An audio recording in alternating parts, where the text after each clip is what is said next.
بسم اللہ الرحمن الرحیم۔ ایک تو سب سے پہلے سورۃ الکافرون کے حوالے سے کچھ روایات کی بنیاد پر جو رسول اللہ صلی اللہ علیہ وسلم کی سنتیں منسلک ہیں سورہ مبارکہ سے، وہ آپ سے شیئر کرنی تھی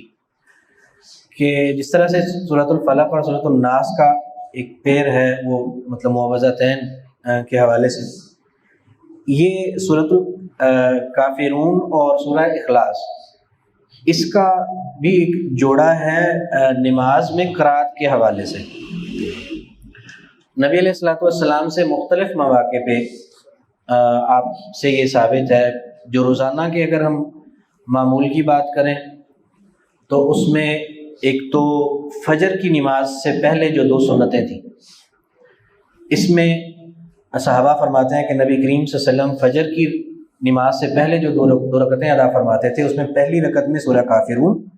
اور دوسری میں سورہ اخلاص تلاوت فرماتے تھے۔ تو سنت ہے ان دو رکعتوں کے اندر اس کا ادا کرنا، ان کا تلاوت کرنا۔ اسی طرح سے آگے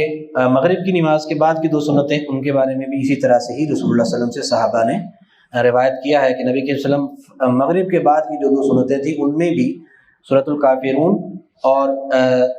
سورہ اخلاص اس کو تلاوت فرماتے تھے۔ یہ تو روزانہ، اور روزانہ میں ایک اور چیز ہے جو وطر ہے۔ 3 وطر کا جو طریقہ مسنون ہے، ان میں پہلے رکعت میں سورۃ الاعلیٰ، دوسری رکعت میں سورۃ الکافرون اور تیسری میں سورہ اخلاص۔ تو روزانہ کی جو نوافل میں نبی علیہ الصلوۃ والسلام سے یہ ثابت ہیں کہ آپ ان مقامات پر یا ان نمازوں میں آپ ان کو تلاوت فرماتے تھے۔ اس کے علاوہ بھی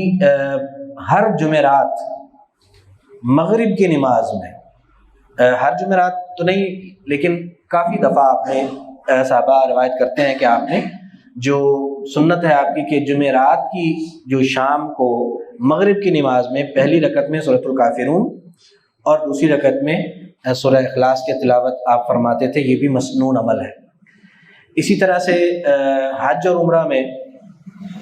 جب طواف کرتے ہیں، طواف کے ساتھ چکر پورے ہو جاتے ہیں، تو اس کے بعد سعی کے لیے جانے سے پہلے مقام ابراہیم پر 2 نفل ادا کرنے ہوتے ہیں، حج میں بھی عمرے میں بھی۔ تو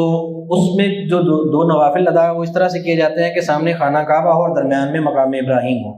ان نوافل میں بھی پہلی رکعت میں سورۃ الکافرون اور دوسری رکعت میں سورۃ اخلاص، یہ مسنون عمل ہے۔ تو یہ مختلف مواقع تھے جن پر اس کا پڑھنا سنت ہے رسول اللہ صلی اللہ علیہ وسلم کی، جو کہ میں عرض کرنا چاہتا تھا۔ باقی جو تفسیر کے حوالے سے 2-3-4 تفسیریں جو علماء نے کی ہیں، مفسرین نے کی ہیں، وہ آپ کا جو سادہ ترجمہ سمجھنے کے لیے جو تفسیر تھی، جو اس میں سے سب سے زیادہ آسان اور سب سے زیادہ معتبر تھی، وہ ہم نے کر لی کہ پہلی 2 میں ہم نے کرنا ہے کہ جس کی تم عبادت کرتے ہو، اور دوسری 2 میں ہم نے کرنا ہے جیسی تم عبادت کرتے ہو۔ یہی سب سے بہتر ہے۔ تو بجائے اس کے کہ ہم اور جو ہے ان کو بھی وہ جو اقوال ہیں ان کو سن کے آپ کنفیوز ہوں، میرا خیال ہے کہ اس کو اسی پہ رہنے دیں۔ اگر کوئی مطالعہ کرنا چاہیں تو آپ تفسیر ابن کثیر میں مطالعہ کر لیں، تو وہاں آپ کو دوسری جو 3-4 تفاسیر کے جو اقوال آتے ہیں وہ بھی آپ کو وہاں پر مل جائیں گے انشاءاللہ۔ آج کی جو میری سورہ مبارکہ ہے وہ سورۃ الکوثر ہے۔ الکوثر کا جو لفظ ہے یہ کثیر سے نکلا ہے۔ کثیر ہم اردو میں بھی استعمال کرتے ہیں، کثرت، بہت زیادہ۔ اور یہاں آپ دیکھ رہے ہیں کیونکہ پہلی آیہ مبارکہ جو ہے اس کے اندر یہ لفظ موجود ہے اور الف لام کے ساتھ موجود ہے، تو لہٰذا ہم پہلے وہ آیہ مبارکہ پڑھ کے وہیں پہ اس لفظ کی بھی وضاحت جو ہے وہ میں عرض کیے دیتا ہوں۔ اعوذ باللہ من الشیطان الرجیم، بسم اللہ الرحمن الرحیم۔ انا، یہ انا صرف انا بھی ہوتا ہے الف کے بغیر، انا کا معنی بے شک ہوتا ہے، لیکن یہ الف کے ساتھ بلکہ الف مد آ لگا ہوا ہے۔ انا، اس میں بے شک ہم کا بھی معنی ساتھ آ جاتا ہے، انا بھی اس کے، انا کے اندر انا بھی ملا ہوا ہے۔ تو انا بے شک، انا میں، یا نا نحنو کا ہم، انا بے شک ہم نے، اعطینا کا، آتا فعل ماضی ہے، آتا اس نے دیا، آتینا ہم نے دیا، نا وہی انا کا نحنو کا جو نا آ گیا، تو آتینا دیا ہم نے، کا کا تجھے، اور تجھے سے مراد یہاں پر آپ صلی اللہ علیہ وسلم ہیں، اس لیے ہم آپ کو کہیں گے۔ تو انا بے شک ہم نے، اعطینا عطا کی ہم نے، کا آپ کو، الکوثر کوثر کثرت، الکوثر اصل کثرت، الکوثر سے مراد الف لام کے ساتھ، اس سے مراد وہ جنت کی نہر ہے جو رسول اللہ صلی اللہ علیہ وسلم کو اللہ تعالیٰ خصوصی طور پر عطا فرمائیں گے، اور اسی نہر سے آنے والا جو شربت ہے، حوض کوثر میں بھی اسی نہر سے وہ شربت آئے گا، اور حوض کوثر پہ نبی علیہ الصلوۃ والسلام اپنی امت کو شربت وہاں پر جو پلائیں گے انشاءاللہ، اور وہ ابھی اس سے مراد ہے الکوثر سے۔ تو ترجمہ کرنے والے بعض اوقات صرف اس کا ترجمہ یہ کرتے ہیں کہ بے شک عطا کیا کہ ہم نے آپ کو کوثر، یعنی وہ کوثر کی نہر یا حوض کوثر آپ کو عطا کیا۔ تو حوض کوثر تو رسول اللہ صلی اللہ علیہ وسلم کو عطا کی جانے والی فضیلتوں میں سے ایک ہے۔ یہ الکوثر سے مراد یہاں پر خیر کثیر ایک ترجمہ کیا جاتا ہے جو سب سے بہتر ہے، جو امام ابن کثیر نے بھی اس کو پسند کیا ہے۔ خیر کثیر کو اگر ترجمہ کیا جائے کہ یعنی کثیر خیر آپ کو عطا فرمائی، اس کے اندر آپ صلی اللہ علیہ وسلم کے سارے نبیوں کے سردار ہونا، آخری نبی ہونا، آپ کی دعا اور التجا سے جو ہے حساب کتاب کا آغاز ہونا، آپ کا سب سے پہلے جنت کا دروازہ کھولنا، یہ سارے اعزازات ہیں آپ صلی اللہ علیہ وسلم کے، یہ سب خیر کثیر کے اندر شامل ہیں۔ تو جتنے بھی اعزازات ہیں دنیا میں بھی اور آخرت میں بھی نبی علیہ الصلوۃ والسلام کے، آپ کا ذکر اللہ تعالیٰ نے بلند فرمایا، جو کہ پانچوں اذانوں میں بھی پوری دنیا پر گونجتا ہے، پانچوں نمازوں میں ہر مسلمان جو ہے وہ آپ صلی اللہ علیہ وسلم کا تذکرہ کرتا ہے، تو یہ بھی اسی خیر کثیر میں شامل ہے۔ تو یہ جتنے بھی آپ صلی اللہ علیہ وسلم کو اعزازات عطا ہوئے دنیا میں بھی اور آخرت میں بھی، سب کے سب خیر کثیر میں شامل ہیں۔ اس لیے اگر صرف حوض کوثر کر دیا جائے تو وہ تو ایک بات کا ذکر آ گیا، باقی ساری نکل گئیں، لیکن اگر خیر کثیر کرتے ہیں تو اس کے اندر سارے اعزازات آ جاتے ہیں۔ اس لیے اس کا ترجمہ ہم یہ کریں گے کہ اللہ تعالیٰ یہ فرماتے ہیں کہ بے شک ہم نے عطا کی آپ کو خیر کثیر، یا خیر کثیر ہی کر لیں، زیادہ مختصر لفظ بہتر ہے۔ خیر کثیر سے مراد کثرت سے خیر، بہت ساری خیر آپ کو عطا کی۔ اس کی ضرورت کیا پیش آئی؟ اس سورہ مبارکہ کا شان نزول کیا ہے؟ نبی علیہ الصلوۃ والسلام کے بارے میں آپ کو علم ہے کہ آپ صلی اللہ علیہ وسلم کو اللہ تعالیٰ نے اولاد دی، بیٹے بھی دیے، بیٹیاں بھی عطا فرمائیں، لیکن بیٹا کوئی بھی آپ صلی اللہ علیہ وسلم کا جو ہے وہ بچپن سے اوپر لڑکپن میں بھی نہیں آ سکا، اور وہ پہلے ہی فوت ہو گئے سارے بچے۔ اس میں حکمت تھی، وہ اللہ تعالیٰ نے سورہ احزاب میں بھی بتائی ہے کہ نبی علیہ الصلوۃ والسلام کو نرینہ اولاد اس لیے نہیں دی گئی کہ اللہ تعالیٰ کا جو قانون ہے وہ یہ ہے کہ ہر نبی کی اولاد میں سے نبی آیا کرتا تھا، کیونکہ نبی کریم صلی اللہ علیہ وسلم آخری نبی اور آخری رسول تھے، آپ کے بعد کوئی نبی آنا نہیں تھا، اس لیے آپ کی نرینہ اولاد میں سے آگے پھر نسل آپ کی اللہ تعالیٰ نے نہیں چلائی، کیونکہ آپ کے بعد کوئی نبی اور رسول آنا نہیں تھا، اس کا راستہ بند کرنا تھا۔ لیکن کافروں نے اسی کو آپ کا تانا بنا لیا، اور انہوں نے جیسا کہ اپنی کوشش کی ساری آپ کو روکنے کی، جب نہیں بات آئے آپ کو یعنی روک نہیں پائے، تو انہوں نے اپنے دل کی تسلی کے لیے کچھ اس طرح کی چیزیں گھڑنی شروع کر دیں۔ کسی نے کہا کہ نعوذ باللہ یہ تو کوئی بات نہیں، اس کی ٹینشن لینے کی کیا ضرورت ہے، یہ تو نعوذ باللہ ابتر ہے۔ عربی زبان میں ابتر لفظی طور پر، لغوی طور پر کہا جاتا ہے دم کٹے شخص کو، اور عربی محاورے میں دم کٹا اگر کسی انسان کو کہا جائے تو اس کا مطلب یہ ہوتا تھا کہ اس کی کوئی نرینہ اولاد ہے نہیں، اس کی نسل اس سے آگے چلنی کوئی نہیں، اس کے بعد جب یہ دنیا سے جائے گا تو اس کے بعد اس کا نام لینے والا کوئی نہیں رہ جائے گا، یہ تو دم کٹا ہے، نعوذ باللہ اس کا تو پیچھے نام لینے والا کوئی نہیں ہوگا۔ تو کافروں نے آپ کی نرینہ اولاد نہ ہونے کی وجہ سے یہ تانا دیا کہ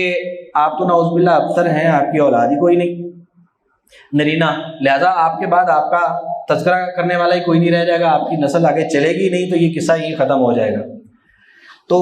آپ صلی اللہ علیہ وسلم کو اس پر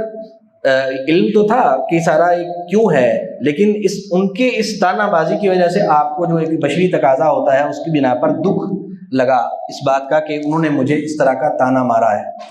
تو اللہ تعالیٰ نے نبی علیہ الصلوۃ والسلام کو آپ کی دلجوئی کے لیے، آپ کی حوصلہ افزائی کے لیے فرمایا کہ آپ اگر میں نے نرینہ اولاد آپ کو عطا نہیں کی اپنی حکمت کی بنیاد پر، تو اس پر آپ کو دل گرفتہ ہونے کی یا رنجیدہ ہونے کی ضرورت نہیں ہے. میں نے اور کتنی کثیر خیر آپ کو عطا فرمائی ہے. انا بے شک ہم نے آتینا کا عطا کی ہے ہم نے آپ کو الکوثر خیر کثیر، ہم نے اور بے شمار، کیونکہ وہ حکمت تھی اس میں، ہم نے کیونکہ نبوت رسالت کا سلسلہ روکنا تھا اس لیے اولاد نہیں دی. آپ اس پر غمگین نہ ہو، بلکہ وہ دیگر جو اعزازات آپ کو دیے ہیں، خیر کثیر عطا فرمائی ہے، آپ اس کو دیکھیے اور خوش ہو جائیے، اور آپ کافروں کی اس بات پر کان نہ دھریے. اس وجہ سے اللہ تعالیٰ نے یہ سورہ مبارکہ نازل فرمائی، اور پھر آپ کو حکم دیا کہ آپ وہ جو خیر کثیر اللہ تعالیٰ نے عطا فرمائی ہے اس کو آپ ذہن میں لائیے اور اللہ کا شکر ادا کیجیے. فصلی، فا بس یہ پھر آپ نے پڑھا ہے نا، فا پہلے، فا کا معنی بس یہ پھر صلی، یہ فعل امر ہے صلات میں سے. صلات نماز کو کہتے ہیں، صلی تو نماز پڑھ، فصلی پس نماز پڑھ، لے واسطے، رب رب کا تیرا، لے رب کا تیرے رب کے لیے، یعنی تو اپنے رب کے لیے. فصلی پس تو نماز پڑھ، لے رب کا اپنے رب کے لیے، لے کے لیے، رب کا رب کا تیرا یا اپنا، لے رب کا اپنے رب کے لیے. بس آپ نماز پڑھیے اپنے رب کے لیے، یعنی آپ اپنی عبادت کی طرف توجہ فرمائیں. کافروں کے ان طعنوں اور ان کی ان شرارتوں کی طرف آپ کان دھر کے اپنے آپ کو خامخواہ مغموم نہ کریں. آپ اپنے رب کی نماز اور عبادت کے اندر مشغول رہیں. فصلی پس آپ نماز پڑھیے، لے رب کا اپنے رب کے لیے، ونحر و اور انحر. نحر بنیادی طور پر کہتے ہیں اونٹ کے ذبح کرنے کو، کیونکہ ایک ہوتا ہے نہر اور ایک ہوتا ہے ذبح. اونٹ کو کھڑے اونٹ کو جب اس کے نرگٹ پہ چھرا چلایا جاتا ہے اس کو نہر کہا جاتا ہے، اور جب کسی جانور کو لٹا کر اس کے گلے پر چھری پھینکی جاتی ہے تو اس کو ذبح کرنا کہا جاتا ہے. یہاں جو ونحر سے مراد صرف اونٹ ذبح کرنا نہیں ہے کہ آپ کو اللہ تعالیٰ نے اونٹ کو ذبح کرنے کا حکم دیا، بلکہ اس سے عمومی طور پر مطلقاً قربانی کرنا مراد ہے، وہ چاہے اونٹ کی قربانی ہو چاہے کوئی اور چیز ذبح کی جائے. تو آپ یعنی کیا کریں کہ آپ نماز پڑھیں، یعنی اپنی جو جسمانی عبادت ہے اس میں بھی مشغول رہیں، اور مالی طور پر بھی اللہ کے راستے میں قربانیاں آپ کیجئے. یعنی آپ اپنے جو اعمال صالحہ ہیں آپ بس ان میں لگے رہیے. اللہ تعالیٰ نے تو آپ کو بے شمار دنیا میں بھی اور آخرت میں بھی درجات اور خیر کثیر عطا کی ہے، آپ اس میں مشغول رہیے. یہ جو بک بک کر رہے ہیں نا، کہتے ہیں ابتر، انا بے شک شان آقا، شان ان، شان دشمن کا آپ کا، شان آقا دشمن آپ کا، ہوا وہی الابتر دم کٹا ہے. یہ دشمن آپ کے دم کٹے ہیں، نسلیں تو ان کی ختم ہو جائیں گی، نام تو ان کا لینے والا کوئی نہیں ہوگا. آج دنیا گواہ ہے کہ 1400 سال گزر گئے، 1450 سال گزر گئے، اور نہ صرف مسلمان پوری دنیا پر رسول اللہ صلی اللہ علیہ وسلم کے نام لیوا ہے، بلکہ خود کافر اس بات کو ماننے پر مجبور ہیں کہ اگر مائیکل ہارٹ جو ہے وہ دنیا کی بہترین 100 شخصیات کو جب جمع کرتا ہے اپنی کتاب میں تو پہلے نمبر پہ نبی علیہ الصلوۃ والسلام کو رکھنے پر مجبور ہے، کافر ہونے کے باوجود. تو یہ کیا ہے کہ آپ کا تذکرہ، آپ کا نام، آپ کا ذکر، ورفعنا لک ذکرک، آپ کا ذکر ہم نے بلند کیا، اور یہ قیامت تک کے لیے بلند ہے، یہ کبھی رکنے والا ہی نہیں ہے. اور پوری دنیا پر کوئی لمحہ ایسا نہیں ہے کہ جس وقت کسی دنیا کے کسی کونے میں اذان نہیں ہو رہی ہوتی اور رسول اللہ صلی اللہ علیہ وسلم کا نام جو ہے وہ بلند نہیں کیا جا رہا ہوتا پوری دنیا میں. اور ہر لمحہ اذان ہو رہی ہوتی ہے، کیونکہ سورج جیسے جیسے چلا جاتا ہے ویسے ویسے وقت ہو رہا ہوتا ہے، ویسے ویسے اذانیں ہو رہی ہوتی ہیں پوری دنیا میں. تو اللہ تعالیٰ نے جو یہ کہنے والے تھے جنہوں نے آپ صلی اللہ علیہ وسلم کو ابتر کہا، اور کون ہے آج ان کا کوئی نام لیوا، کوئی جانتا پہچانتا ان کو؟